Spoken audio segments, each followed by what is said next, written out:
Another episode, RSL Random Fan Podcast. I'm a host, D-host, Brandt Goebel, joined by... All right, Tyler. And... Brennan and Tyler. That's right, we're coming to you live on tape. Recording on tape. We're recording on tape? Yeah, we're in front of a live studio audience. Wow, we are so old. Quiet down, guys. Yeah. Not yet. Mostly imaginary friends. Rush the field, rush the field. All right. No, we're glad to be back. Glad to be all together. We missed Brennan last time. Only so many dad jokes you can get through. Yeah, you doing all right, Brennan? You okay? I'm for all our hanging in. listeners out there missing you? Yeah, just a sore body. Okay. That's all. Yeah. So we got a couple games to talk about. A couple of very different games. Very, very distinct. Both soccer, but still different. So we had the Kansas City game on a Wednesday night. In Kansas City. Yep. And it's always a tough game, exciting game. It's nice to see this back to a rivalry. Yeah, it felt like a rivalry. It was a lot of back and forth, and it was interesting because there was so much going on that is not the way we normally do stuff. But Also, a lot more weight to the game. yeah, and we started Beavers in goal. He started at the back, and then on the back line we had Brody Quinton, Vera, and then Oviedo out on the left. So you're like, okay, maybe it's our second, third back line. All right, let's do that. And then in the mid, and Nelly and Ojeda, who have been our rocks in the midfield. Captain and Ellie. Captain and Nelly, youngest unverified captain in RSL history. Unverified. Well, they said it was unverified on the broadcast because they didn't keep track of who had the captain's armband all the time in the first few years of the club. Oh. So it's... They were just trying to figure it out. Yeah, they're like, "Hey, you got an armband? Did we have to have one? No, Did you whatever." bring the six-pack? Yeah, he brought the six-pack. Yeah, it's more like that. Give it to Mathis. Give it to Cletus. And then the other part of the midfield, the attacking part, Gomez, Barajas, Luna, and then up top, Julio. I thought Luna played in the center on that game. Gomez, Barajas played on the outside. I think you're right. Yeah. I think they all moved around. I was just going off the lineup. They tend to move. Yeah, quite a bit. Barajas likes to head left. Yeah. And I was really... So, starting off the bat, I was really impressed with Luna's play in Chicho's position on that kind of that number 10 orchestrating. He was good. Oh, man, he was good. And everything was played through the middle. It was like Ted Lasso when he was like... Total football? Don't play at me, play through me, you know? That whole thing, you know what I'm saying? Ted Lasso joke. But yeah, it was totally play through Luna, and it was an incredible thing to watch. He had a little Jamie Tart action going, didn't he? Ooh, Tart. I forgot about that. Yeah. Tarty. He's more of a striker, and Luna's more of a withdrawn. Well, Gomez was extra tardy. Yeah, he was. Yeah. Although on this game, we got two games to talk about. In the second game, he was even more tardy. Yeah, but we're not talking He about showed that up game. late? Is that what you mean? Tardy. Well, just selfish. Oh, Yeah. But that's... okay. I see where we you're going. Shoot, baby. We can get into that. Because you want to be, like you said, you want to be selfish. But also on the bench, we had Chicho, McMath, Chang, Hidalgo, Jacqueson, who has made the bench quite a bit and hasn't seen the Just field. can't get What in is the he? game. What is he missing? What is that He needs last somebody to get bit? hurt right in front of him, and then he'll get in. You Well, think don't so? say that. Half the team's hurt. It worked for Caliscan in the LA game. Oh man. Then we had Palacio, Catrana, Silva, and Crooks. Not Marcelo, the other Silva, one of the others. And not that Crooks, the other Crooks. Congratulations on getting married, Crooks. Yeah. Now he's Oh. got more Crookses out there, Yeah. right? Yeah, he's got a wife. What's his last name? Yeah, we talked about him and his nuptials. Oh, you did. Yeah, how he got to keep him. He gave him to his wife. That's what you do. It was a you little get married, creepy. Oh. You have some nuptials.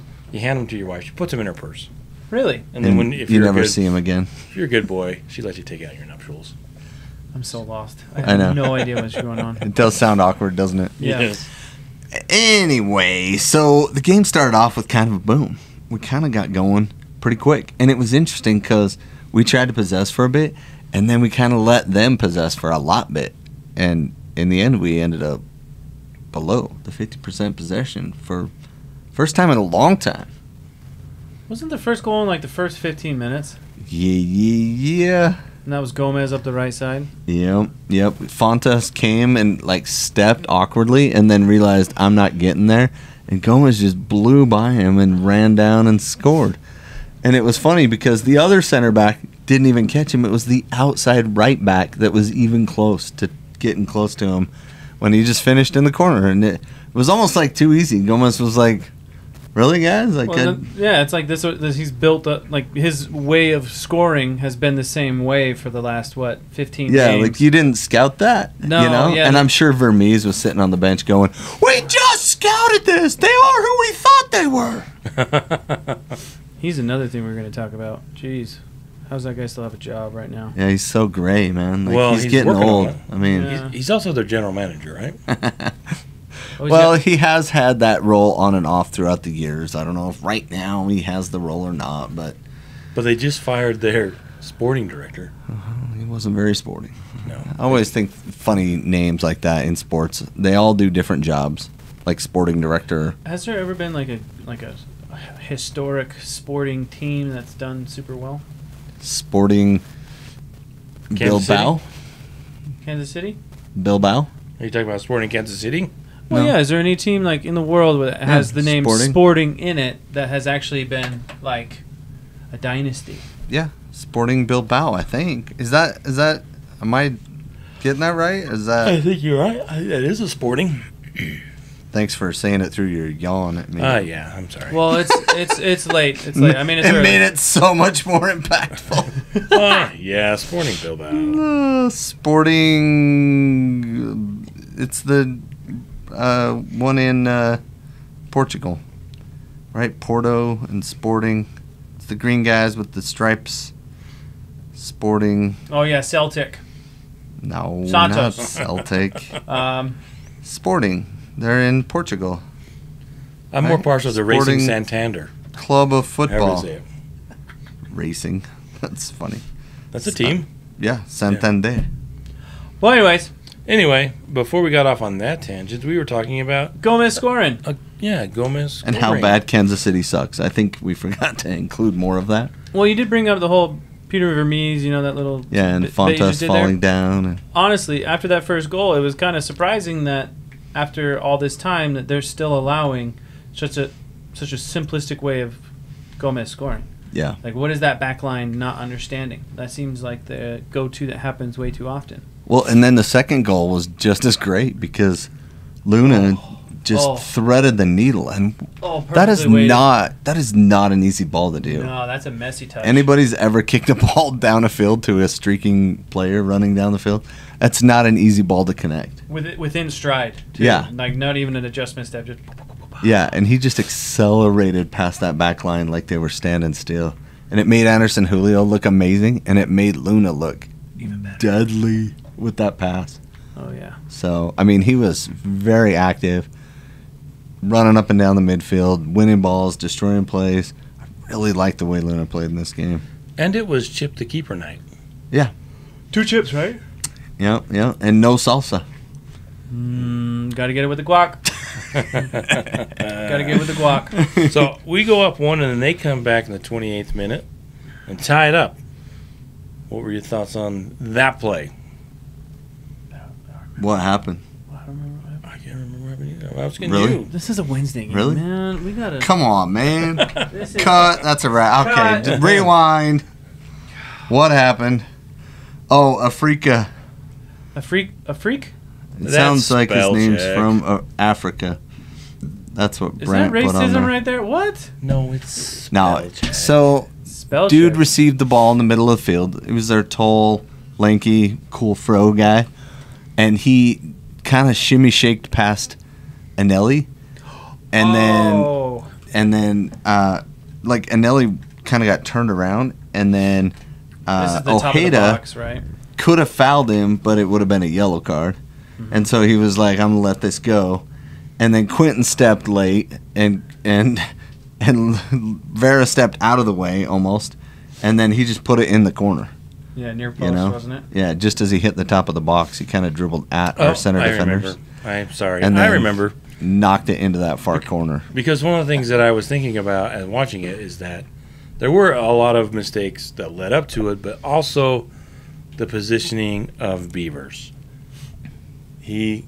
Beavers kind of kept moving to his left, and he ended up leaving a big hole. 3/4 of the goal open. He was a little out of position. I think McMath would have been in better position, but the shot came quick and a little bit unexpected. And for all you young strikers out there, shoot at the unexpected time. This is your option. Oh, never mind. Sorry. That's okay. That's all right. I was going to do a little snippet. Yeah, no, go ahead. No. It's too late now. No, the kids. You need to know. I know the kids. Shoot at unexpected times because then the goalies aren't ready for it. Like both of the chips and that off-speed kind of cool move that... Oh, it's a Frida. A Frita. Frifa? Frifa. I don't know. I think he's free-falling. But it's That's like even that. worse than Africa. Yeah, that's tough. It's gonna take a lot to take me away. So frustration overall because it's Beavers' opportunity to step up, earn his place, and he kind of lets one go that is almost expected at his age. Not having that natural, But also there were 4 guys that didn't take a swing at it. You know what I mean? That's true. They're like, they let him down in that sense. But also, if he stays in position, because you can watch him, he's just bouncing. He's moving with the ball. Right, and he's as opening the ball up goes across, opening too much angle. And he opened the goal. And he way got up. his angle wrong. Yeah. So I mean, he is young and he's long. Yeah. That's the point. If he just kind of stays in position and reacts quickly, he gets that ball. Yeah. So, but that's the thing with this game. There's a lot of great things to talk about, but also there's a lot of blame or things to work on to go around. Yeah, this was not a great game. We won 4-3, but it was not crisp and clean and cool and great. And by the end, we were nervous to even hold on to a 3-goal. Yeah, if you go at it with a fine pick comb, you're going to see there's a lot of negatives in here that we kind of squeaked by with that 4-3, especially in the last minutes. Right. But it's still a very, very impressive showing for the upper third. I think being able to connect to Julio, who hasn't really, been super consistent with his abilities, to be able to didn't he get 2 in this game? I mean, he got the chip, he got the breakaway, the chip, yeah. Yeah, and we're up 3-1. Gomez had 2. Julio had 1. Oh, Julio had 1? Oh, Gomez was the bigger chip the keeper. That was delicious. Yeah, so again, he shot when the keeper wasn't ready, right? But also, he did the breakaway ball that defender was...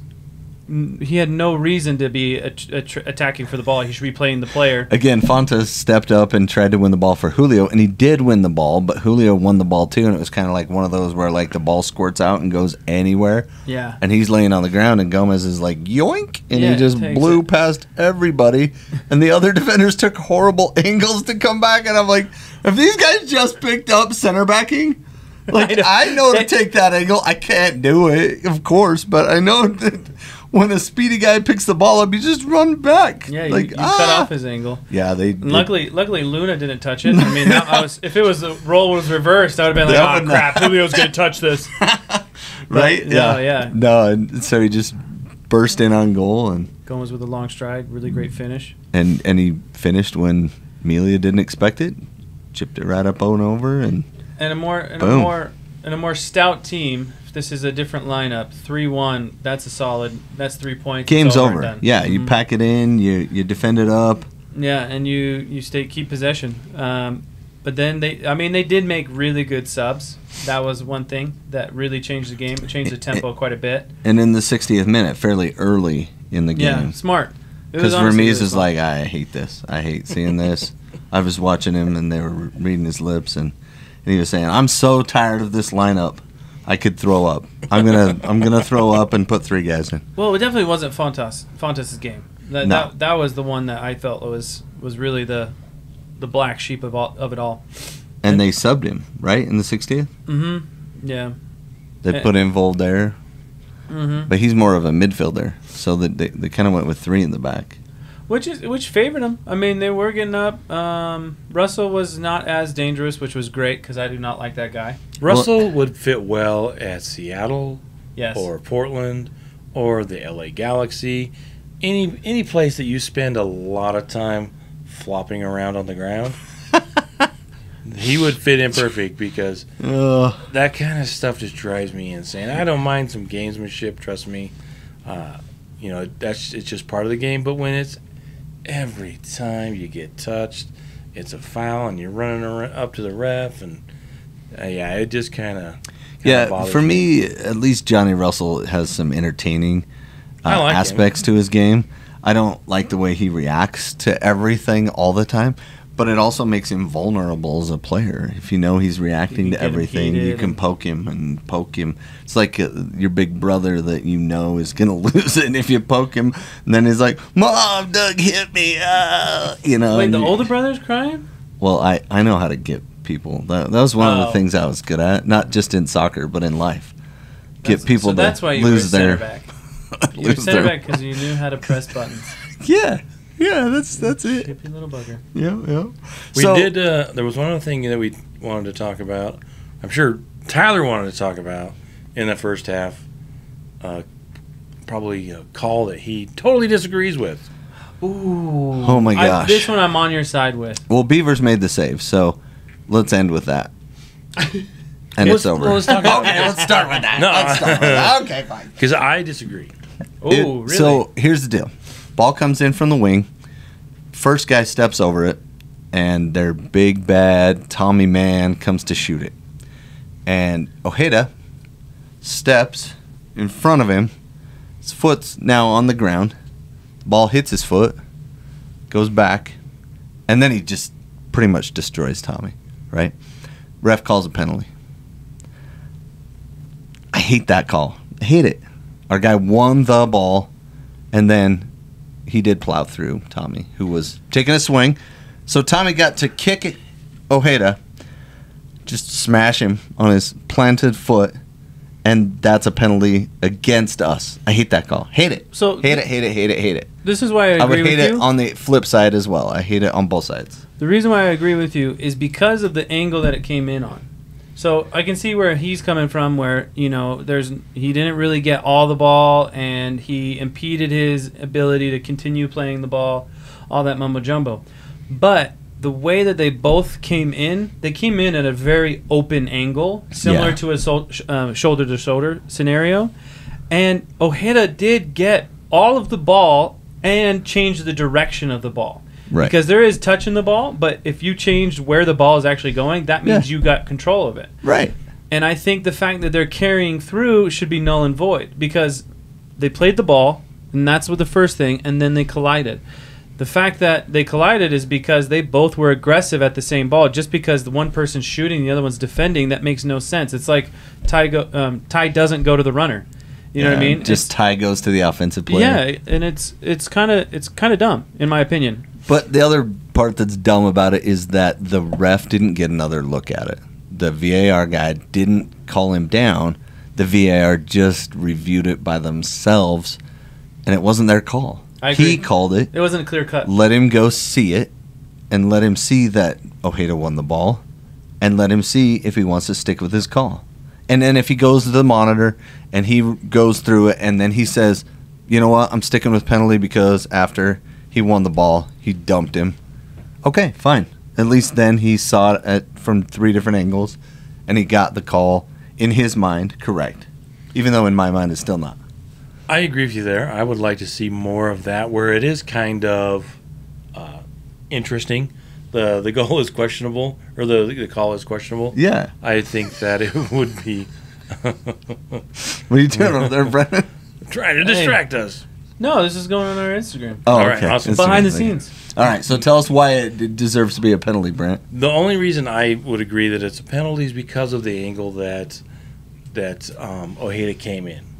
I think if he gets just a fraction less of the opposing player, then I think the argument is there that he won the ball and then it was shoulder to shoulder. But because he came in with a little bit of reckless abandon and just ended up going right through Tommy, I can see where he... Well, and Tommy was a little bit vulnerable because he was swinging his whole body at the shot. Mm-hmm.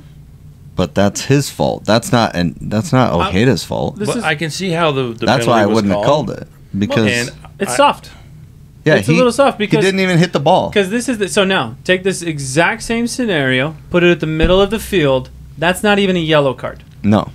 That's not going to get out. That's not even going to be a foul. He's going to take that as he'll probably take it as a foul, but I think that gets called a foul. Maybe it gets called the other way at midfield. I think so too, because it's changing the ball's direction. It's getting most of the ball. I think the fact that it's just impeding on a shot in the box, that it's a whole different scenario. And Ojeda didn't kick him. No, Tommy he completely kicked played the ball. Ojeda. Yeah. But then Ojeda ran him over. It's when I it's think when the that's gray where of the soccer penalty is. sucks. Yeah. I hate the gray. That's not clear. Yeah. But to me, no penalty. In the end, Beavers, well, the announcer did us a little favor. Did you hear that? He was like, Beaver never saved a penalty before in his life. And then, boom! Announcer's curse. Yeah, apparently he's faced 10 penalties. In his professional career? Does that sound right? I don't think he's played enough to have faced 10 penalties, but We're the that's first what he team said. he's been on that's a pro team. Yeah, right? I can't. Why, he I played can't for pick the them all out. Oh, maybe he's saying the I Monarchs. don't know about the USL Monarchs or though. something. that Anyway, really count? maybe He maybe played- they counted that, but it sounded like they were saying 10, and he's never made a stop. So Yeah, Good what a on you, great Beavs. stretch. 2 hands on the ball too. That's impressive. yeah, So yeah, well done on that. And then the cool part about that is, if he's out of position on the first one, but then he saves the penalty on the second one, and kept it out because McMathis saved a couple penalties, and then they got tapped in. So kudos, young man. one of the benefits of having a young keeper. Yeah, I really like Beavers. I really do. And the more I watch him this season, the more it looks like he's at some point, probably next season, if he's still around, he could probably take that. If he's still around, what does that mean, Brandt? What's your cryptic message there? Well, if they're gonna sell him, They're farming. They're farming right everybody now. wants to sell people.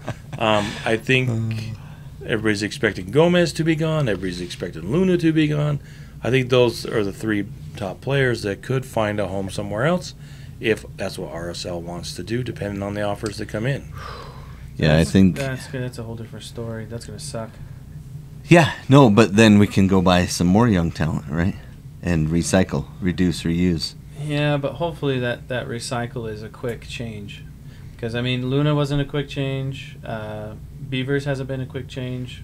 Right. All these players have needed multiple seasons, and that's the part that sucks. Because right now we are so good right now, Right. and it's nice to be an RSL fan right now. So let's win the cup first. Oh, then yeah. we can sell them all. Yeah, if we sell them, get Then a we can have second a star down on this year. badge so we can buy Yeah. another jersey, and then we'll be set.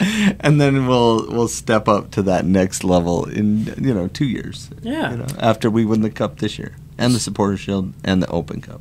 So we went into And halftime. What were we Open at? Cup, so- 3-1, and it should have been 4, right? Because there was the No, we went into halftime 2-1. 2-1. We scored right off the bat. in the 2-1. second. Well, it should have been Yeah. 3-1 then, Yeah. because Luna had that play in right. stoppage time right in front of Melia. Yeah, he kicked it out to Gomez and continued his run, and Gomez fed it right back to him. Sweet pass. And then he just kicked it right at me. And then it came back off of him and out of bounds. Right. It was like, wow, dude, that you had the whole goal. It was you a know? delicious play. I hate that. You ever been that attacking player? You're right in front of goal, ball comes, and you're like smiling, you're like all set, and then you just shank it. It's even worse when you fully shank it and it goes in between your legs. That's true. That's true. Which has happened a couple times in Copa America this week. What the heck is up with that? Some good crosses and some good misses. Yeah. Anyway, So we get the third goal. Gomez. Come in. Streaks Vermees down.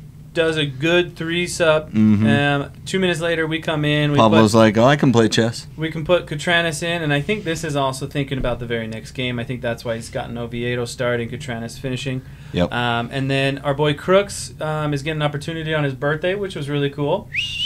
Wait, was it his birthday? Or was No, it he got married. Married that day. No, he got married last week. That's why he missed the The last week game. before. Oh, okay. Yeah. And So so- then he played the Wednesday game. Yeah. He came back into Salt Lake, I think, on Monday and got to St. Kansas City for the game on Wednesday. Yeah, and at that point, it was some pretty good action, not too craziness. But really, things took a major turn when they got their second goal that just shouldn't have happened. So man, it was a good cross, but Vera went to win the ball, and anytime you commit to win the ball out of the air, you're leaving your guy, right? Little bit of an ego. Yeah, you're leaving your guy. You're going for the ball, and you got to be sure you're getting it as a center back, right? Yeah. If you miss that ball, don't at least miss it and like hit it somehow, right? Just don't let it keep going exactly the way it's going. It's better to at least get something on it, and he just whiffed on it. Yeah. And then Goes right behind him. And then Katranas, slides in to try to block the shot, and he just waits for him to slide by. And Beavers didn't come out. Yeah. So he's just standing there with the whole goal in front of him. And unlike Luna, who was running full speed, he was just standing there. So it's so much easier to finish when you're just standing there and the ball stopped. And he also put it top right corner. So Yeah, it was like, there's and it no was a way. great finish. Yeah, there's no way. But all he did was take the ball down and then fake and then kick it in the corner. And it was just poor defending three different ways. Kind of a theme for the night. Yeah, it was the center backs on both teams were kind of they had the bad juju going on. Yeah, and in fact, didn't we sub Brody out and put Bodie on the right, or was that the previous game? That was L.A. That was LA. Okay.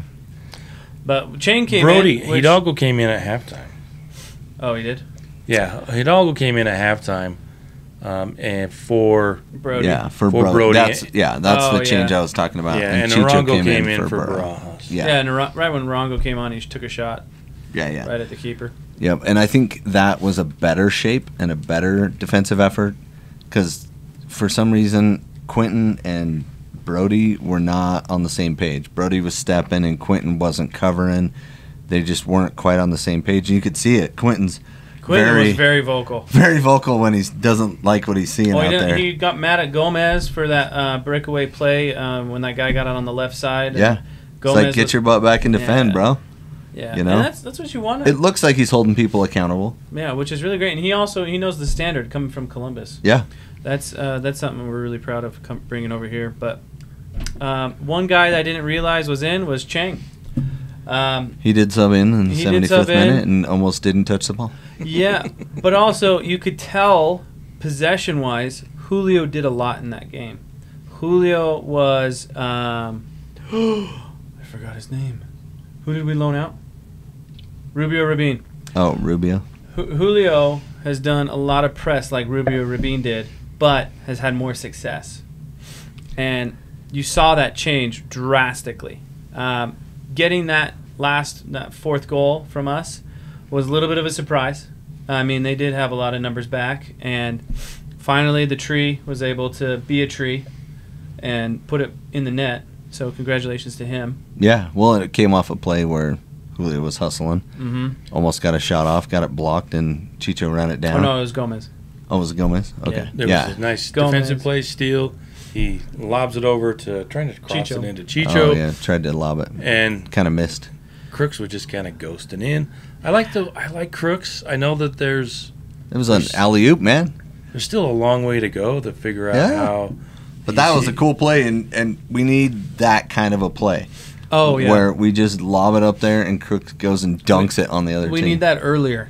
Yes. And we need that in set pieces, not in disorganized defensive positions. But I like his patience on that play because he sees the ball go in, and he lets the defenders all race to the goal, To the front post. into Yep. Chicho, Uh-huh. and he just kind of Goes to the back post. And no one's watching him because he's not. I swear he's an ent, bro. Like from Lord of the Rings, right? He's like, I'm an ent. I mean, he looks like he's running slow, but he's moving pretty fast. He's just so tall that he looks But like it's also really calculated. Yeah. Yeah. Yeah, and purposeful. And he make that back post run and heads the ball in and dunk. And I think, oh, yeah, this game's so over now in the 84th minute? Yeah, 84th minute, and then all. And that was great, right? Because Crooks needing a goal, first goal of his MLS career, right? Like, he played really well and combined well with Chicho and with Gomez. Yeah. You know? And he had another play. This was in about the 88th minute, 89th minute, where he kind of stole the ball and he and he slides and passes the ball around the defender. Oh, yeah. And hits Chicho Arango almost in stride. And for some unknown reason, Chicho muffs the play. I don't think he was ready for it. He was like, that's not coming. Ah, God's good. There it is. Yeah, he hits You with know? the side of his Yeah. foot instead of... Didn't have his feet right or whatever. Excuse me. Which and, almost never happens for Chicho, right? Yeah. No. He's always ready to score. He had him one-on-one with the keeper. Yeah. And it should have been 5-3. And then I think, that kind of really seals the deal. But as it was... At that point, we just kind of were like, let's get out of here. Let's hang back and just let it come. And that's why Chang never touched the ball. And Kansas City just poured it on. Yeah, They it just came kept at us. Coming. And at the end of the day, they did another defensive lapse because they scored in the 5th minute in stoppage time. We ended up with 6 minutes of stoppage time on a corner. And that ball just came in and... Anelli got a little bit of space from our Agata. Yeah, it's almost like Anelli wasn't watching. It was like, yeah, that's my guy. They're not kicking it to him. Well, yeah, I think he misjudged the depth of the ball, and so that's why he gave him a little bit more space and went with the guy right in front of him. But when you don't see the ball, you just guard your player. But he's not very big. He's not Anelli? as big as you, man. Anelli? Yeah. Well, he's neither pretty was big. the player he was He's guarding. pretty big. Yeah, I mean, He could have just stood next to him, and then he would have headed it off of his head and out of bounds, right? Like, yeah, and Beavers let him have it, which was really nice. which to was see. warranted. Yeah, absolutely warranted. But But this, I guess he was a little bit sick. Anelli was? Yeah, the word on the street was he was not feeling well towards the end of the game, and then that's why he didn't play in the LA game, is because he was sick. Really? Oh wow. Yeah. So Well, that can make sense. That would make a lot of sense. Mm-hmm. I didn't hear that about Anelli in the Kansas City game, but we did in the LA game. And so it's 4-3, and then It's Kansas City still it should pressing have us. ended in a draw. Yeah. Tommy had that great goal, that great shot from. but did Beavers have it covered? No, he was He missed it. blind to it. He had 2 guys in front of him, and he went that left Well, he post. still dove, yeah. He dove. He did not get anything on it. And Well, I'm saying if it was 3 inches or 4 inches more inside, maybe he saves it, right? Well, I think it's 2 inches, and he still misses it, and it bounces in. But then he saves it with his butt. And my daughters were just laughing. They were watching the game with me, and I was like, "It's a butt save! That's Yeah, a butt save for the win!" I think everybody's butt on that field puckered real hard when that ball went past him. Yeah. And Yep, I look, think that's what I'm so. saying. We squeaked by a little bit. I mean, it was a well played game, but Are you calling this a butt pucker of a win? yeah, it's a butt pucker 4-3. Well, if you looked at the stats, We look at the stats. let's look at the stats. And the stats are very uncharacteristic. Yeah, Kansas City. It would look like Kansas City dominated the game. They had 30 shots. 30 shots. Wow. 11 shots. What were on they goal. counting? Shots. I don't know if there were 30 shots. I mean, just when they kicked it past out the end line, is that Well, 30? He did have a lot of stops, though. I mean, 30 shots, 11 shots, 11 on goal. I mean, 11 on goal, We had 9 on goal. and 14, and then they had 10 block shots. Oh, they're counting block shots too in that shots. We did block a lot of shots in this game. And then they had more total passes than us. They had 13 corners and 22 crosses. and we had no corners. That's what No led to this corners. nail-biting finish because we allowed so many of those. We couldn't possess once we stopped possession. But isn't it nice that we can have a game where we're just lethal in front of goal and like get away with it? Yeah, because we didn't used to. Yeah. The Kansas City stats looks like RSL stats a couple Last year. seasons ago, where they're just lobbing it in, lobbing it in, lobbing it in, Yeah, and hoping hoping. for the best Yeah. instead of controlling the ball and being lethal on the counters like Yeah, we those were. 22 crosses, right? That's a lot. That's so many. And then what was it? They 16 had fouls 16 for them. fouls. And we could talk about the biggest play of the game. The absolute biggest play of the game came in like the 77th minute when Brian Vera earned himself not a yellow take- card. Oh, They did not restart the game in a timely manner. Had to And be the got biggest play of the game. The dumbest yellow card of his career. which ruined the next game. It honestly ruined the next game. Hey, what a segue into the next segment Let's of this go. episode. Well, I thought it was halftime. Let's go to halftime. halftime. We're going to halftime. Wow, that's super loud. Chicago. Blown eardrum. Yeah, Yeah. yeah. So there's our bibbity bop bop halftime. Brandt, who'd you have as player of the game? Because we're just, instead of doing halves and halves, we're doing Yeah. games to games. Yeah. Player of the game against Kansas City. You know what? I'm going to give it to Beavers. Since you went to me first, I'll give it to Beavers. Yeah. I thought he played well. He had some amazing saves. Would you say he deserved that orange slice?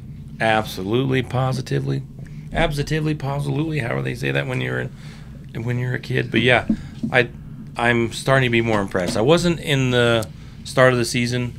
I had some serious doubts, but watching how he played against Kansas City, he still gave up 3 goals, and he should only gave up 2, but he did get the save. So he all saved the PK, so it all balances out. But I'd give him an orange slice. I thought he was. I'm much more confident in him now. I think he only had one mistake. Really, that first goal. Yeah. I think that was his only real mistake. Everything else was the back line. Yeah. I would give it to Diego Tartluna. We played through him, and he created, and he hustled, and I love the flow of what he creates with being able to tame Julio, getting him the ball before the defender is behind him is a talent. Yeah. Is an absolute talent. So he figured out the timing in this game, set him up for success, and we reaped benefits of a high-scoring offense. The secret to Anderson Julio is getting him the ball on the ground. Quick. Yeah, ball on the ground. Oh, yeah. Like that pass from Luna. You get him 4 or 5 of those passes a game, he's going to make a big difference. Absolutely. Just like Ryan Staley, Hunter High 93. You could play him the ball on the ground, he would score all the time. 93. Shout out to Ryan Staley. Anyway. Yeah, he's got the statue of him in front of Hunter High. No, there's nothing like that. He doesn't have his name on the plaque, does he? No. Oh, I do. Anyway. So I'm going to give it to Gomez. Gomez was fire. He was dribbling. He was flying up and down the field. They did not have an answer for my man Gomez. Great play. Smiling, enjoying it, even danced after the one. I was like, dude, dance. I love that. They gave him so much space. They did, like idiots. Yeah, that is so crazy.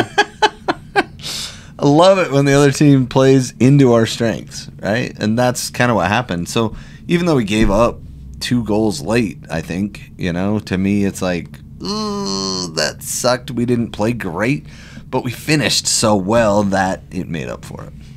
And that's what good teams do. They end up having more games where things go their way like that because they're trying to put themselves in the right position. And there was a lot of pressure on them. 14 consecutive games without a loss, tying the record. This made it 15, which breaks the RSL record for in season. But it does. Then there was 0. Yeah, their actual overall consecutive games is 18. 18 consecutive Over games 2 without seasons. Over 2 seasons, yeah, without a loss. Yep. So let's go into the next game. It was on a Saturday, and it was incredibly hot. And it was 95 in the park. degrees. I think it was the 4th of July, right? Yeah. Jeez. It was a Saturday. How In was the the press park, box, in the by the park. way? Because It was toasty. really. It was hot up there. Yeah. Do you guys remember how to watch games as normal people? Do you guys remember I how do. the seats feel? I actually went down and hung out in the rubbing supporter elbows section with for a few. with some weirdo who you Some never met? sweaty lady was all over me. And I mean, we were snuggling on accident. Really? And the other girl was my daughter. We were snuggling, but it wasn't creepy. Because she's my daughter. And they were yelling and screaming. Oh, So there you go. Yeah. Pride night at the game, Real Salt Lake. cool numbers on the jersey. Cool numbers with the reflecto secto. Everybody kind of did it a little bit different this year. Mhm. The jerseys, the numbers for the home team when they play their Pride game had the Oh, the pride. Okay. Pride colors or whatever. So a little fun memento to The Pride Week. Yeah. Month. And Let's celebrate everyone. big flag out there. My daughter ran out at halftime with the flag and Before the game. shook the red side. What did I say? At halftime? Yeah. No, before the game.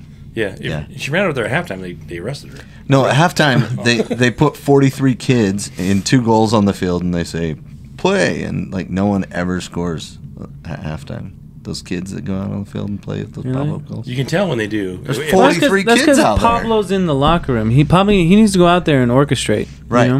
You Yeah. can tell when a kid scores though, because one side of the stand cheers. Yeah. But yeah, that was a fun night. The sports section had that the first Pride night was a riot, which I thought was clever. The first. Oh, okay. I think I get it now. Yeah, the Stone House or whatever it's called. Still don't get it. Well, that's Breakfast Club. no, Yeah. no. Oh, Breakfast Club. No, There you No, no, no it reference. was it was a bar in New York called Stone something, Stonehenge. Yes. not Stonehenge, and Stone Brothers. and the cops went in there and raided it. Oh yeah, Marilyn Monroe. I have no idea what we're talking about. No. So anyway, let's get to the starting lineup against the LA Galaxy. So we got Let's grab the starting lineup, shall we? yeah. Yeah, let's go with the starting McMath lineup. is in goal. Then Yep. we had Even though the sheet says something else. Brody, Hidalgo, Oviedo in the center, which was cool, pretty cool. Catranis on the outside. Then we had Palacio with his another start this season, which is great, with Ojeda alongside him. And then we had Gomez, Crooks, and Luna in that upper third, with Chicho leading the front. One thing that we did notice was McMath ended up with the captain armband. Did you see that? Yeah, after Chicho went out. Yeah. So we should probably talk about that, right? Nah, we should probably just glaze over it. Okay. So, first part, Chicho goes up. He gets a little bump. Everybody cries for a little bit. It's pandemonium out there. And then we subbed in a really great player. No. Wait. What's going on? So the Chicho goes up for a header in the box, and Cáceres on the other team, their center back, the guy with the really cool hair, he comes in and just headbutts Chicho right on the eye. Mm-hmm. And it puts a V-shaped gash 2 to 3 inches on both sides. So Like a nice opening up a solid can of SpaghettiOs, V. baby. I almost drew one on my head today in support of Chicho. You know, just a big old V on my head and a couple stitches. V for I think Vendetta. how many was it? 18? 20. 21. 20 stitches. Yep. And No concussion, though, which is great. and here's another refereeing decision I have a really hard time with. If Chicho won the ball and he headbutted Chicho, now I get he has every right to go for the ball in the box, but when Chicho wins the ball and receives a nice headbutt after he wins the ball cleanly, why is that not a penalty? It's super simple. It's straightforward. It's a penalty in my book. And if we want to discourage that kind of activity where you're swinging your head at other people's heads, you call that a penalty and it stops that action. That's a good point, because, I mean, just in the last game, we were having the same conversation with Ojeda. Yeah. Where And he it got seems- decked in the head. Well, yeah, and it's where is the penalty for the attacking player? Yeah. So I don't get that. Because there's two penalty shouts that to me is obvious. He wins the ball, heads it, and the guy headbutts him. If that's the goalie, it's a penalty, but because it's the center back, it's not. And it didn't go to review after his head's gashed open. Well, they both headbutted each other. No, Chicho got the ball. The ball went cleanly by off of Chicho, and the other guy headbutted him. How is that not reviewable for a penalty? I don't know. And not only did our guy get hurt, but then they knocked our best player out, and the game sucked after that. Like, not to be I'm not a doomsday or anything, but that's a penalty in my book. And your counter, Brandt Goebel? What is your counter? Yeah. I can see why Be it's on the refs not, team somehow. Go ahead. and I'll rip you apart. I'm fired up. If I were to say what would be the counter to that, I would say that's when two players are going for the ball with their head, it's kind of like shoulder to shoulder. But if the ball's on the floor and he pokes it and the other guy kicks him in the foot, it's a penalty. I think if Chicho, same thing. I think if Chicho gets a better angle on the ball, because he does get the ball, but it just kind of goes off, right? It didn't go on goal because the guy headbutted him and he couldn't follow through. Yeah, I don't know. I think maybe it was just a concern for the concussion protocol. I think everybody was definitely concerned for that, but the VAR's got to be like, my job is to review video, and hey, look, Cáceres headbutts him and doesn't win the ball, penalty. It's simple. I don't understand why. And there's been a few calls like that throughout MLS. It's not just us, but guys get hurt like that, especially with a attacking headbutt, and the guy doesn't win the ball at all. Like, not cool. Not cool at all. And they're so worried about concussion protocol, which I totally get. But if you reward the behavior or don't reward the behavior, the way to discourage the behavior is to call fouls on it. We'll maintain the consistency of the penalty. Correct. Yeah. Yeah, it was a wicked hit. There's I don't know if you should Google it, but there's been some. If you've seen some of the photos on the internet or of the on Twitter, the incident. The incident, yeah, you get to see Chicho's skull. Yeah. Well, and it opened it up right to his skull. If this happens in like the NBA or another sport, everybody's talking about how it's a cheap shot and how that guy just headbutted him, and you know what I mean? Like, but you use your head in soccer, right? Like, you can't use your hands. But if something like this happened in the NBA or NFL, they'd be calling it a cheap shot and how, you know, that defensive lineman's a big fat jerk, and you know what I mean? And targeting, and you know what I mean? They have rules in place in other sports so this type of stuff doesn't happen. And it happened, and doesn't even go with a foul call. Well, I think they both have a right to the ball. And also, I guess they don't have a saying where, like in basketball, hands part of the ball. Are we saying that head's part of the ball? I don't know how you can say that. That's not, you know. Like if you're shooting in basketball, they say, you hit their hand. Hand's part of the ball. Right, when it's on the ball. Yeah. So right, but head's part of the ball? Tough stuff. No. Sounds like a made-up rule. Sounds like you just made that up to try to defend the ref. Well, that was a good segment on what grinds Tyler's gears. Yeah. That was a good one. Way to take Who would that have over. thought it was the refs? Yeah. That's always So the let's refs. get back to, we jumped into the exciting part, but we can't get too far without talking about having 11 outside backs all across the back line. Oh, boy. So we don't have... your starting back line, again, to recap. On the outside, Brody. left back. Oh, sorry, I was starting on the left back. Catranas. At left back, Oviedo. At right back, Brody. At right back, Bodie. Dang it. Where's our center backs? and I was really, really concerned that when I saw the starting line, I kind of expected it. Actually, I did I think I didn't get it all right. I thought Quentin would be in, honestly. I was like, what? No. Yeah, what was up with that? Why wasn't he starting? I think the reason, this is why I went with my guess in the lineup on one of the boards I was on. I think I almost got it right. I didn't have Palacio. But the reason you have Oviedo is you have, and not have Quentin, is that you have an experienced player in there. Yeah. So you've got Catranas If and not, Oviedo. it's all the kids. But And then Brody's not a kid anymore, man. He's getting up there. But Quentin has proven to be a little... Obviously, he hasn't proven to Pablo that he deserves to be counted on in the starting lineup if something like this happens, even though he's a center back. And I think it's plays well together. And when you have a flat four back, you got to have the middle two always moving together. Yeah. And maybe Bodie and him don't play great together, so they're like two left backs. And maybe Bodie's better off at center back. I think he's played relatively well. Yeah, I wouldn't maybe say that's the where he goals, needs to be. The goal was his fault. I definitely wouldn't say that. He could have done better, of course, but it was like Oviedo didn't chase hard enough, and Ojeda didn't want to take the foul, and But that very yellow card, that really hamstrung us in this game. Because if Vera's back there, then maybe it's Vera and Oviedo, and you've got two. But it's probably Vera and Hidalgo. Well, let's also recap who's not there.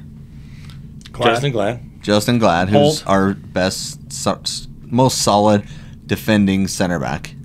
Vera, who's our left center back. Silva, who's our third center back, very clearly. Holt, who at the start of the season ended up our fourth center back. And then now Quentin, I guess. But all of our center backs were out except for Quentin. Yeah, and he didn't start. And they did. So that's right. Doesn't that say something? Yeah, I think it says that he hasn't earned the respect of Pablo to be there. And so in the post game show, somebody asked him about Jasiel Orozco, who came back. He's coming back. I think there's still something out there. No, he got hurt or something like that. Well, I think Trey said he wasn't available until like the 17th or something. Yeah, something like that. Yeah, like there's some that he wasn't available. But also, he's been practicing, and they don't know where he wants to play.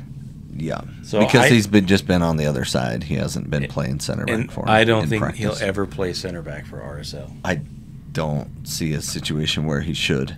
I don't either. I don't think he's up to Oviedo. There's a lot of hate over here. Holy cow! No, I'm feeling a lot of. We haven't seen it. You know what I mean? Yeah, but we don't show up at the practices. So what do we know? If 6'5", 6'3", whatever it was, Kevin Lambert can't hang what a in the disappointment! Center, right? We can't hang in there and be a center back. What's the 5'8" Jasiel Orozco gonna do? And 5'8's generous. Yeah, it is. Yeah, he's a player. But just like Pablo Ruiz, when he had his first stint with RSL, didn't look comfortable in central defensive mid. No.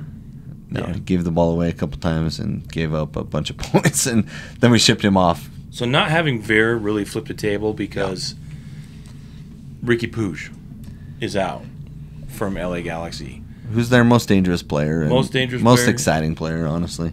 And I was incredibly concerned that he would be playing and just attacking our back line.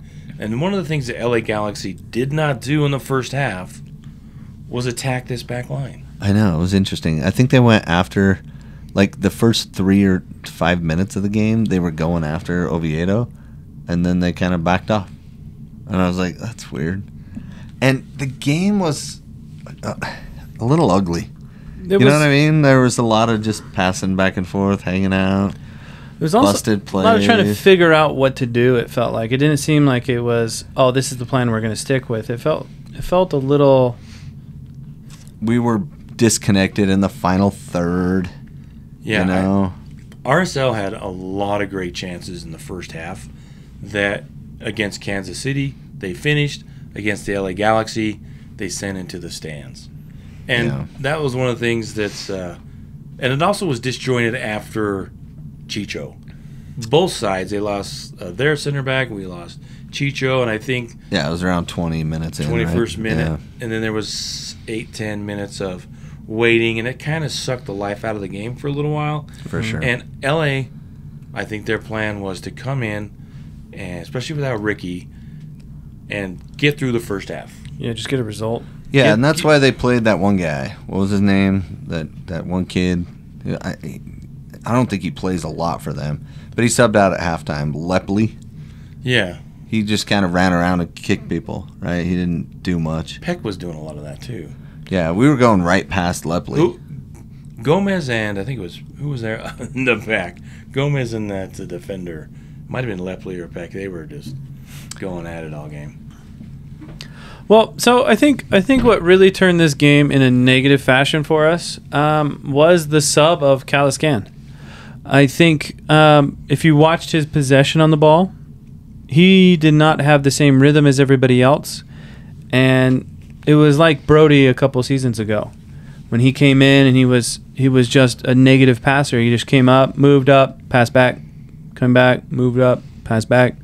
And Kalaskan didn't really want to possess the ball, and that's one thing that we were missing in that middle is a Nelly orchestrating, Ojeda orchestrating, holding onto the ball to set up the right times to create things. And I think that's what really let us down. And I don't mean to just call him out. Like, he's a good soccer player. But there is a different tempo from Monarchs team to the RSL team. Yeah, and he's a ball winner. He's not a ball possessor as much, right? Well, that's always felt like Hidalgo was, too. I felt he was similar in that regard. Like, he doesn't really want to have the possession of the ball. He just wants to take it away from somebody and then give it to somebody. Get it going. Yeah, it was really interesting that they signed him. I think they had to because they'd used him so much. Yeah, it's just you can only play 2 games as like a guest. It's like club passing. Once you play 2 games, then the 3rd game you got to be signed to a real contract. You got to be really on the team. But that's why Tomas Gomez never really was signed to the first team. He kept being the bench Gomez and never fully signed an RSL contract, yet he was on the bench for like 48 games or something. He's still on a team. Yeah. But also, Zach Farnsworth has been playing. Oh, really? He's healthy? He's been playing for the Monarchs. Zachy Farnsworth, huh? Yeah, so... Another Utah kid, huh? That's what we need. 2 white guy... Utah-bred center backs, right? Yeah, why not bring up a center back, an actual center back? He's a lefty, right? I think so. And then they bring up Caliscan. And Palacio was having a good game. I thought Palacio was having a good game. I was perturbed. 66th minute to sub that out. I didn't catch why was that he winded or something like that? Well, we saw Nelly, and he was kind of jogging around, and then they called him in, it looked like, and he ran down like he was going to go in, and then he went to the locker room. Yeah, and Nelly, they said after the game, Nelly wasn't feeling good. So why have him on the 18? I don't know, because we don't have anybody else. Right, I guess, but maybe that was the insurance, but that's a tough game to just walk into. Because at this point, we're ahead of LA on points, like not 3 points. Not after the game, before the game. We were ahead on points, and we were ahead in the standings, and they were right with us. So, like, play our best guys, and we ended up not playing our best striker because Chicho went down after 20 minutes. Not playing our best midfielders because Anelli was out. And who else was out in the midfield? Anybody else? Somebody else was out. And then both our center backs. Well, and also, Crooks did not have a good game. He got winded pretty quick. And he got a little frustrated in this game. Yeah, you can kind of tell he was getting frustrated, right? Yeah, and it's almost a situation where you want Luna in the center. You want him orchestrating, because I did not like him out on the wing against LA. I did not see him really connect with anything. Well, one of the reasons I think they signed Crooks is they were expecting not to have Luna for an extended period of time. That could still happen when the final roster for the Olympics comes out. Mm-hmm. And Luna could get picked up because he's been playing incredibly well, because he's probably upset that he wasn't brought into camp for the Olympics so far just yet. He still thinks he's going to be called in, though. Yeah, and then it'll be interesting to see if how we do with 110 in there instead of 2. But like I said, I think LA did a better job making RSL's life difficult than Kansas City did. Mm-hmm. Kansas City's not a great team, and RSL was able to punish them. LA Galaxy is a good team. Even without their star player. Even without their star player. But I was really impressed with the lineup, the way the RSL actually played. Mm-hmm. This is a game, if they finish put away a couple of their chances in the first half, and there were chances. There were definitely some chances. Quite a few chances. In the second half, Gomez hits the bar. Yeah.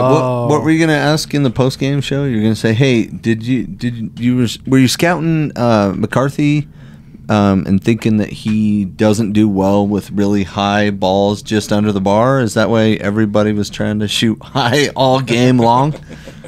But we thought that would sound mean, so we didn't ask it that way. And I think in this game... Good thing you just said it on the podcast, so it's going to be there forever. It's not in a threatening format now. I mean, saying that to Pablo's face, like, Pablo, why'd you tell your guys to kick it high, dork? Right? Like, that's different than me just joking around on the podcast about it. Oh, yeah. But we did miss a lot of shots high and wide. And I think I like the way that RSL played. And you have a situation where the ragtag team, the makeshift back line, really played well.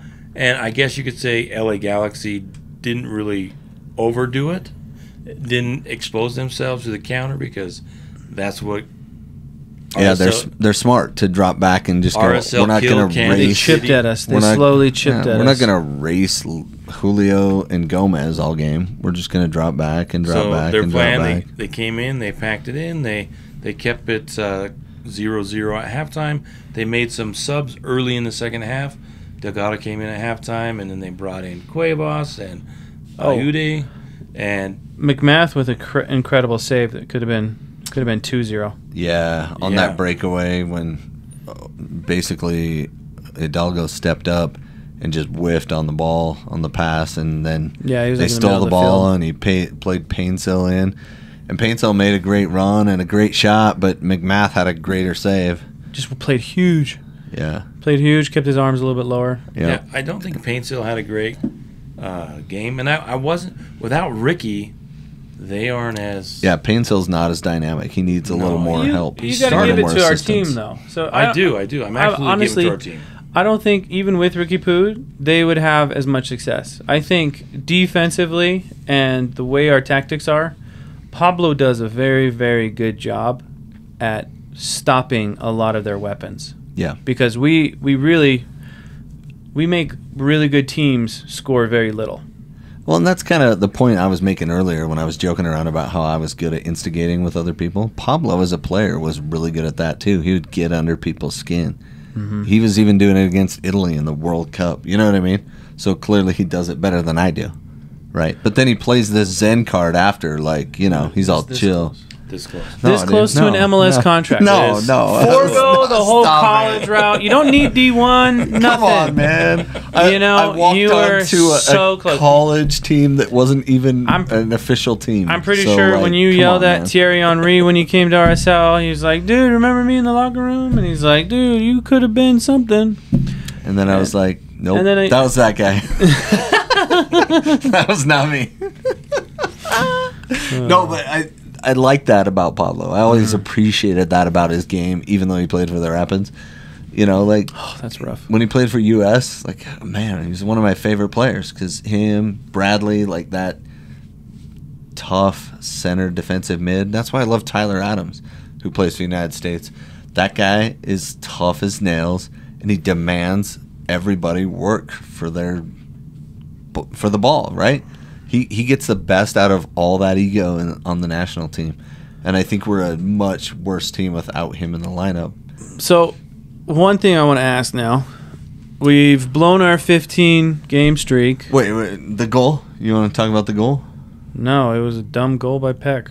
Yeah, it was like 4 mistakes that led to it. Yeah, it was totally... Hung McMath out to dry. Yeah, like Oviedo was gassed, you could tell, and he was hustling... He's my orange slice, Oviedo, for sure. Sorry, I'm going to steal that right now. Okay. Oviedo, and also his gentleman foul was crucial for that game. Yeah, he took the yellow for the team. Yeah, and it was just a really good play for him. But he cracked off a shot. Oh, that one was... Oh, man. I wanted that one in so bad. I love Oviedo. Remember when you didn't? That was fun. That was a long time ago. I really liked... He took the corners, too. He drove in a couple corners. Did well. I mean, good showing for not really being a center back and like 5'5" and trying to play center back, like and orchestrating the back line. But organizing and all that. I will die on the hill that if Ricky Pooch plays, he annihilates and gets a couple. That's because, dude, you got a poster in your shrine, in your closet, in your house. You literally have right next to Ariana Grande. Ricky. It's literally Ricky Pooch, and you're like, that guy? Oh, dude, he's so good. Doesn't matter his size. That guy can clean up anybody. I like Ricky. I think he annihilates. I think he just likes saying Pooch. Yeah. He just likes saying Pooch. Yeah. It's like, oh yeah, yeah. But I think he annihilates Oviedo and Hidalgo. I think he just tears them apart. Well, he does that to everyone in MLS. So he does. He does. The only teams that can hang with LA is when somebody can hang with him. Yeah. But he's out right now, and it's sad that even with a few guys out on our side, we couldn't take it to him. But the chances were there. Yeah, even at the death, when Hidalgo, yeah, instead of placing a shot, put it on frame, he sent it out, and we tried to power through. There were a lot of times where RSL just get the ball in frame, put the ball in frame, put the ball in frame, and I think they tried to do too much. Gomez, I think he fell back into some bad habits a little bit in this game, trying to be a little bit too selfish. But I don't really blame him in a sense, because you want your strikers, your scorers to be a little selfish. But when you open up to your teammates, it just makes you more deadly. And instead of trying to get through 2 or 3 guys, you make a pass, make a run, you're wide open. Yeah, and it kind of felt stuck on an island. It was kind of like we were trying to go down the left so that we could kick it over to Gomez and free him up on the right. You know what I mean? Mm-hmm. So, like, everybody was sliding over to the left, Crooks, Luna, but then we kept playing it over to the right, and then he was out there by himself, and Crooks wasn't connecting because he was making a run out the left wing, expecting the ball to be played out there so they can play the little more ticky-tacky type stuff, and then it wasn't there. Yeah, it was a frustrating game all around, and it meant a lot to LA Galaxy. Yeah, they were cheering a whole bunch when they won that game. They were loving that. So, what is this in your guys' mind? What sets the tone? Because, I mean, this is honestly a very big loss emotionally and mentally. But it's not us at our best. And Jerry Marufo was kind of a dork throughout the game. 4 or 5 times he just kind of made weird calls. Oviedo gets decked and knocked over, and he's like, play on. You know, like, there's just weird calls throughout the whole game. And I'm pointing them out to Brandt during the game so that he can verify, yeah, that's kind of a weird call there, Jair. One of my least favorite refs of all of existence. But just find some consistency, bro. Like, it's a foul on one side, it's a foul on the other side. Anyway. I didn't think he had too bad. I didn't think he had too bad of a game. It was just annoying. It wasn't bad. I will grant it was you annoying. that it was annoying. And Okay. There could have been a little more consistency, but overall, he didn't ruin the game. We ruined the game. We missed our chances, and I think it was an example of a game where you just don't finish your chances, and those happen every once in a while. And I'm fine. I almost was getting to the point where you want them to lose or not win. Well, and I shouldn't say that really out loud, knock on wood. But to Brennan's question, I think it's when you have streaks like that, sometimes they put more pressure on you than necessary. And it's also this not needed pressure. Well, I'm just saying, don't because lose it at home in front of a second highest sellout crowd of all time. Like, no. That's not the time to do it. Well, I don't understand that. Why 21,570 people. Okay, but how the Riot used to only hold 20,000. How does it? They keep putting seats in the. Is that what it is? In the Ford. Because I don't understand it's sold out. Because if it's sold out, it's max capacity. So why is there like the biggest sold out crowd? It's like if it's sold out, it's sold out. Because we keep selling tickets in the north end, and we keep selling. We have those new parts behind. The stadium where I want one of those. Those are expensive though. Did you see that? And they have like the curtains, so you don't have to deal with. There's other not even people really curtains. Coming It's like a urinal stall. Like there's just like you can see straight through. You get some false protection. You know what I mean? Well, that's why there's more seats. Yeah, and that's why there were 21,000 instead of the normal. You have a butler that stands there, right? Is that what you have? Yeah. Excuse me, Jeeves. You should. My time. Coke Zero. Would you like more Vienna sausages? So I in the end, Peck with the goal. And to be fair, it was a decent shot, but McMath touched it. Just almost good game by McMath. Good game. Yeah, he had a couple of good saves. So I think that emotionally, I think the team is not relieved, but they're also like, all right, we got to get back. Yeah, this is the way. Let's start another one. But we also played well, and that's the dumb part. Is we played bad in Kansas City and won. We played well against LA-ish. Not great, but good. We played good, and we lost. So keep playing well, and the results will take care of themselves. Football's so fickle. And I kept thinking during the game that RSL's a good team. Yeah. You're proud to wear the shirt this year. They have become a good team. They're a very well-coached team. The mentality has changed, and I was expecting them to tie it up. I really was. Tyler asked me, do you think they're going to score? I said, yeah, I think they will. They didn't. I was wrong. But I didn't ever have the sense that It's okay to be wrong sometimes. Yeah, but I never had the sense. It's okay to be wrong sometimes. Good job, winner. It's okay. Constantly I affirming. never had the sense that they were out of the game, which in previous seasons you knew when RSL was out of the game. Yeah. You could go buy a $15 hot dog and walk home. Yeah. With 20 minutes left to play. Yeah. But not this year. Not No. this year. It's a different team, and I really like it. And it's nice because even after a loss, I still feel myself wanting to put on the jersey. Yeah. Which is fun to say. And the thing that I love about this team too is that 1 through 14-ish, I think we're so good. 15, 16, 17, which we kind of had to play. I'm talking roster spots from most important down to least important, right? Yeah. Right around the 14, 15, 16, we start dropping off a little bit.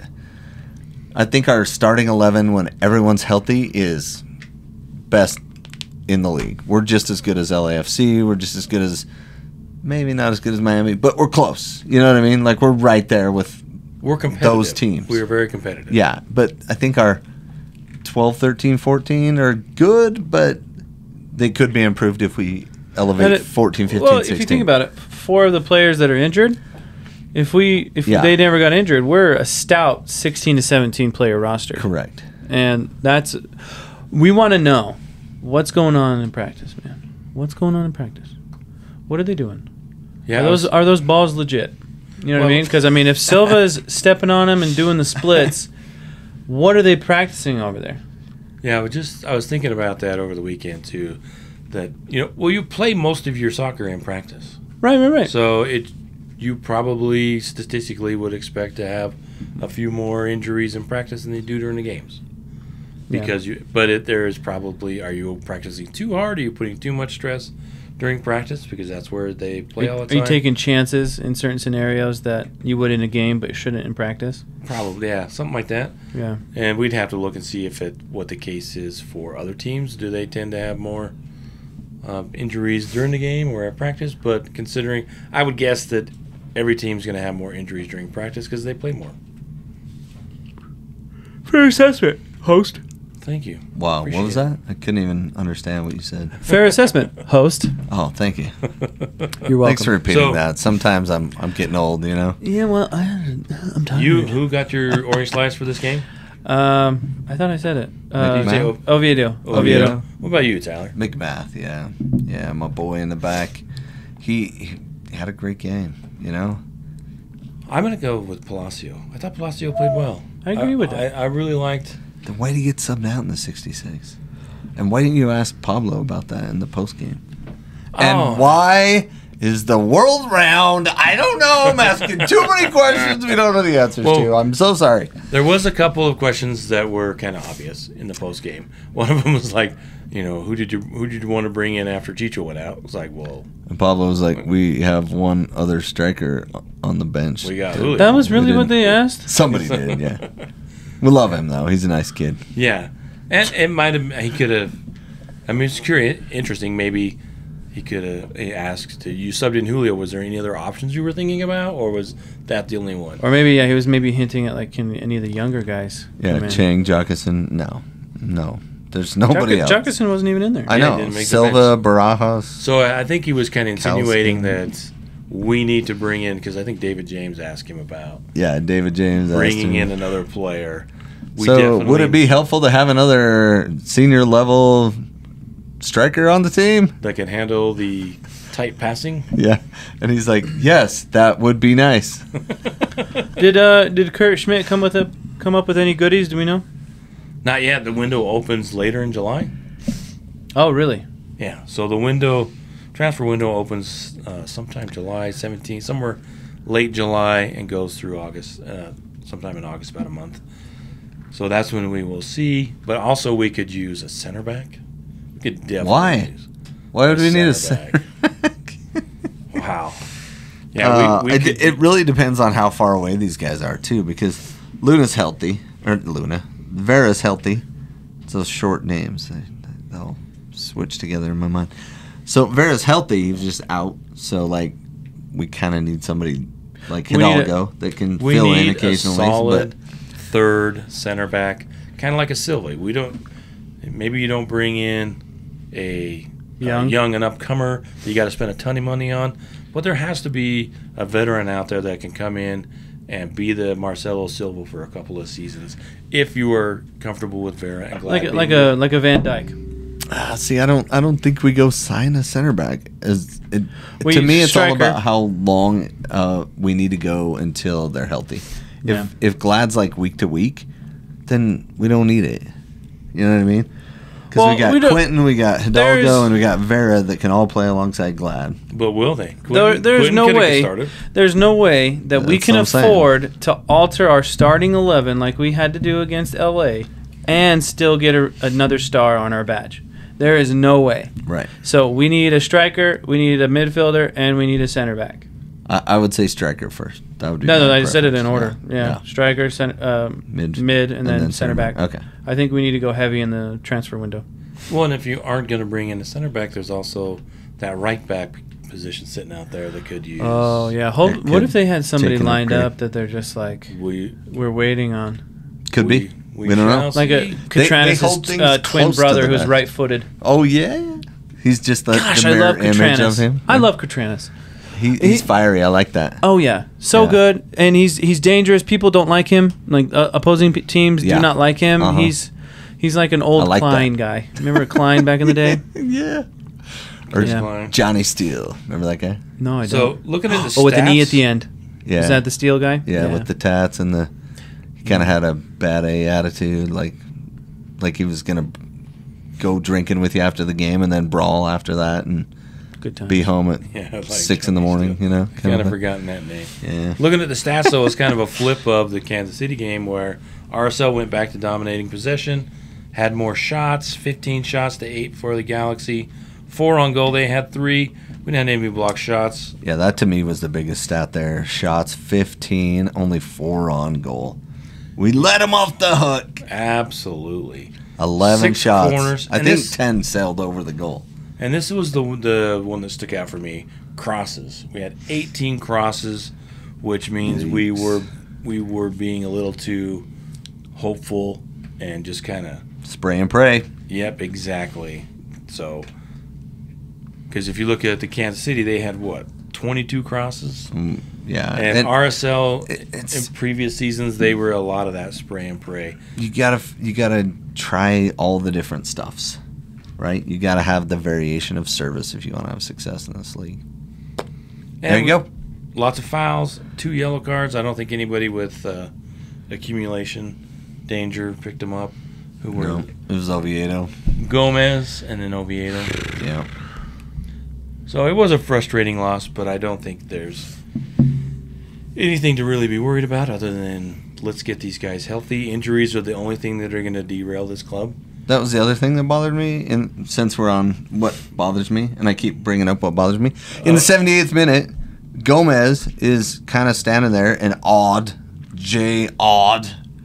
is kind of taking cheap shots at him while he's backing up. He's kind of bumping into him and knocking into him, and so Gomez kind of shoves him back, and then Gomez gets a yellow card and like delays the restart. And there was all this weird like.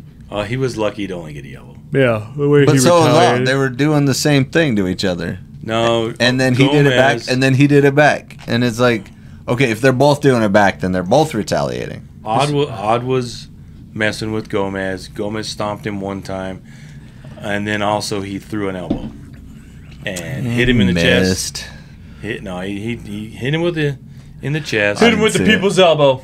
And if he hits him in the chin, he's out with a red. Yep. So I thought the yellow was earned, and Gomez. Well, I liked how was it Vera? No, he wasn't in. Who came over? One of maybe it was Oviedo or somebody from the RSL came over while they were going through. Oh, and grabbed him. and was like, Oh, and like shoved Gomez out of the way. it's like told Gomez, knock it off. dude. What the heck are you Yeah. doing? Relax, you can't get it off. So You know when your own team's trying to pull you away and they're not trying to protect you, that it's probably your fault. Yeah. Absolutely. I didn't love that though. Like Marufo, I don't know. Don't love that. Don't love it. So it was disappointing, but I think we've got some time off. When's the next game? July 3rd. Where's it at? At home. We have 2 home games. July 3rd and then the Saturday, July 6th. 9th. 6th. Is it the 6th? Yeah. Oh, it's a Wednesday game? Yeah. Wednesday is July 3rd. And That's so a we have fireworks Houston. game. Houston, and then we have Atlanta. And then we don't play a home game again until August, which is really strange. because we also get into Leagues Cup is coming up. Yep, and that's against Atlas, which will be a really interesting game. That's at home, right? Yeah. Are they doing the same thing as last year? Same thing as They're all last year, coming but over we here. only have 1 home game. And everybody that has season tickets gets a ticket to that Atlas game. Oh, really? But if we progress in Leagues Cup and we get a home game, you'll have to buy that one. Buy that one. Yeah. Yeah. Which is cool. Yeah. They don't have to do that. They could not include that in the season tickets, but they do. So back-to-back games. Let's fill the riot on a Wednesday and a Saturday. I agree. And I think Houston will be coming in. And Guns a-blazing. Guns a-blazing, really wanting to make a statement. I think they've really started to turn it around. Yeah, and I think we need to kind of stomp on them. We need We to do. solidify our We need dominance. to, we need they to- beat us twice last year in the Open Cup and in the Leagues Cup. Leagues Cup. Like, not good. So, like, let's figure out how to beat Houston consistently. Yeah, save those elbows, Gomez, for Houston. Karaskia. Do not like that guy. But he has a cool sounding last name. But he's out right now because he's playing with Panama in the Copa America. Are we talking about that? Or is this too Copa long of an America. episode? Well, we don't have time. But the short answer is watch it. It's going to be cool. We'll report on it next week. Good. Absolutely. So, thanks for joining us. Do us a favor, follow us on all social media where you get your social media. Point at your finger. Facebook, Facebook. Instagram, Instagram. Twitter, X Twitter, whatever it's called. YouTube. Oh, YouTube, goals.tv. Oh, and also go on to Reddit, and tell Brandt how great he's doing. He needs some positive affirmations. positive vibes. Constant affirmation. He needs some affirmations. Yeah. He Tyler, is a, what do you work on? Being humble? Yeah. If you had the affirmation that's running in my head, you'd be fine. Yeah. Then I'd be thinking, yeah, I should have made the MLS. I am kind. I am joyful. and I'm so good at soccer. I'm so good. Put me in, coach. for a 49-year-old guy at soccer. Well, I still got to get in shape because I'm going to dunk at some point, right? Are you? My dream is to dunk a basketball. I still got time. Oh, I thought you meant like a cannonball. I was like, right now you're the perfect size. Oh. Yeah, I'll go from that. From a cannonball to a dunk. Ooh, that'd be fun. Yeah, watch it on our YouTube channel. That'd be awesome. Let's do it. All right. I'm in. Thank you for listening, and we will see you next time. Bye.